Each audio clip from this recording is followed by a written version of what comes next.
Hello everybody, this is the birthday blog for November the 7th. Happy birthday if it is your birthday. If not, you are here for a little bit of comedy and some goddamn history. With this blog, we highlight the everyday importance of every day, like who else was born on your birthday, November the 7th? These are births. Yoon Ji Kim, super hotness, Korean-American actress who played Sun on the best network show of the past decade, Lost. Or did she? Boom. Lost. Dan Goodwin, stuntman and climber. In 1991, he climbed the Sears Tower using a rope, suction cups, and wearing a Spider-Man costume. Or did he? Boom. Lost. Peter Brady from the Brady Bunch, super buff Christopher Knight. I don't watch much reality TV, but I did happen to catch the epic seduction of a model 25 years younger than him on The Surreal Life, a show which he also won. I can't help but look up to him, which is a strange thing to say about anyone who was ever involved with the original Brady Bunch. Joni Mitchell, the best of the 60s folk troubadours. I wrote some lesbian, hairy, beaver, hippie, Tracy Chapman joke for this, but forgot what it was. Devil goatee wearer and snooty leftist proletariat asshole Leon Trotsky, born on this day. As a child, Trotsky was well-balanced, logical, intelligent, astute, kind, and politically pragmatic. Unfortunately, he was replaced by his evil twin from a parallel dimension. It's the beard. Super hot scientist Madame Curie coined the term radioactivity. Why? Because she fucking discovered it. Discovered two elements on the periodic table, polonium and radium, the first woman to win a Nobel Prize, and still the only person to have won a Nobel Prize in multiple disciplines, physics and chemistry. And if you don't think a super smart girl like this is hot, I dare you to watch the 1943 romantic comedy Marie Curie and not fall in love with her.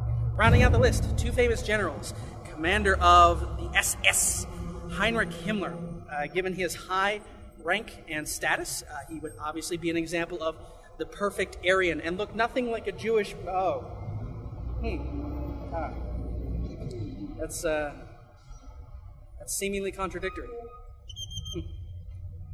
On the other side of the coin, military historian David Petraeus, the four-star general who oversaw a de-escalation of violence in Iraq with his counterinsurgency approach.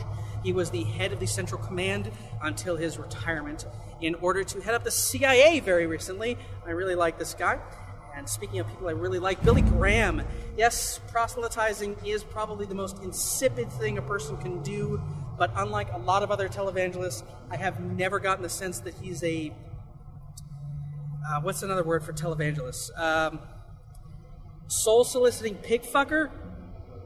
And finally, Islamic philosopher and scientist Ibn Hazm, who insisted in the 9th century that the earth was spherical. Those Muslims and their crazy ideas. And now, well, you made it another year without dying, but these people didn't. These are deaths. Me. Definition of cool. Steve McQueen, star of The Magnificent Seven, The Great Escape, The Towering Inferno, and Bullet. Just as interesting as the list of movies he didn't star in. He was offered the leads in Ocean 11, Breakfast at Tiffany's, Butch Cassidy and the Sundance Kid, Apocalypse Now, Dirty Harry, The French Connection, Close Encounters of the Third Kind, Rambo, and The Bodyguard.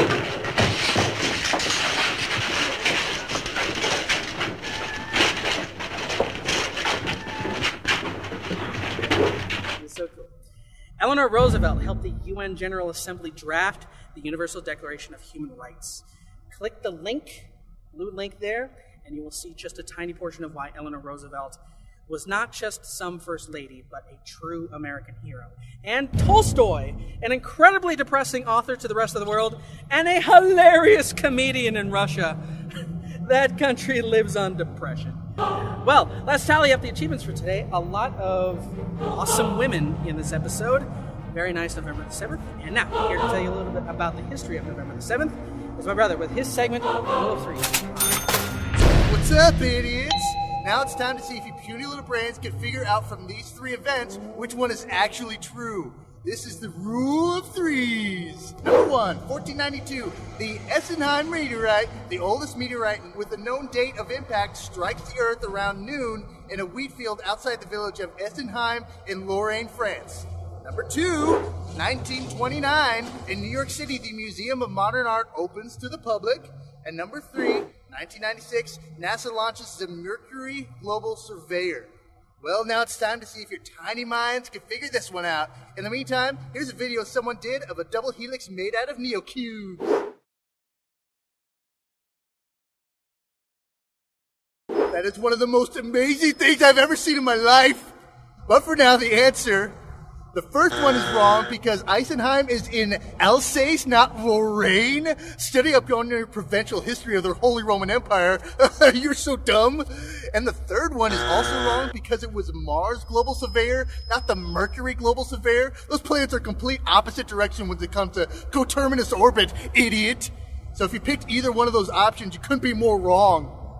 Well, if you want to become less of a stupid person, click the link, unless you are completely satisfied with yourself and your meek little brain. If you are watching a new episode, events will be released on Wednesday, so unbunch your panties, be patient, and subscribe. But for my idiot brother, CassAnaya, I'm CassAnaya saying click the link, stupid.